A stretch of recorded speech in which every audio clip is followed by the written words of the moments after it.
Leviticus chapter 10.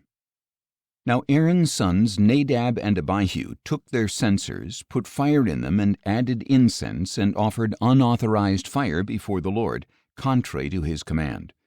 So fire came out from the presence of the Lord and consumed them, and they died in the presence of the Lord. Then Moses said to Aaron, "This is what the Lord meant when he said, 'To those who come near me I will show my holiness, and in the sight of all the people I will reveal my glory.'" But Aaron remained silent. Moses summoned Mishael and Elzaphan, sons of Aaron's uncle Uzziel, and said to them, "Come here, carry the bodies of your cousins outside the camp, away from the front of the sanctuary." So they came forward and carried them, still in their tunics, outside the camp as Moses had directed. Then Moses said to Aaron and his sons Eleazar and Ithamar, "Do not let your hair become disheveled, and do not tear your garments, or else you will die, and the Lord will be angry with the whole congregation. But your brothers, the whole house of Israel, may mourn on account of the fire that the Lord has ignited. You shall not go outside the entrance to the tent of meeting, or you will die, for the Lord's anointing oil is on you." So they did as Moses instructed. Then the Lord said to Aaron, "You and your sons are not to drink wine or strong drink when you enter the tent of meeting, or else you will die. This is a permanent statute for the generations to come.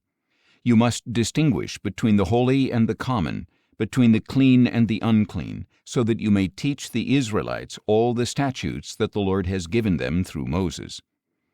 And Moses said to Aaron and his remaining sons Eleazar and Ithamar, "Take the grain offering that remains from the offerings made by fire to the Lord, and eat it without leaven beside the altar, because it is most holy. You shall eat it in a holy place, because it is your share and your son's share of the offerings made by fire to the Lord, for this is what I have been commanded.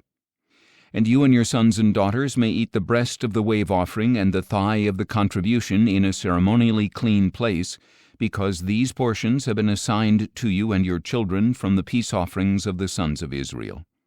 They are to bring the thigh of the contribution and the breast of the wave offering, together with the fat portions of the offerings made by fire, to wave as a wave offering before the Lord. It will belong permanently to you and your children, as the Lord has commanded." Later Moses searched carefully for the goat of the sin offering, and behold, it had been burned up. He was angry with Eleazar and Ithamar, Aaron's remaining sons, and asked, "Why didn't you eat the sin offering in the holy place? For it is most holy. It was given to you to take away the guilt of the congregation by making atonement for them before the Lord. Since its blood was not brought inside the holy place, you should have eaten it in the sanctuary area, as I commanded." But Aaron replied to Moses, "Behold, this very day they presented their sin offering and their burnt offering before the Lord.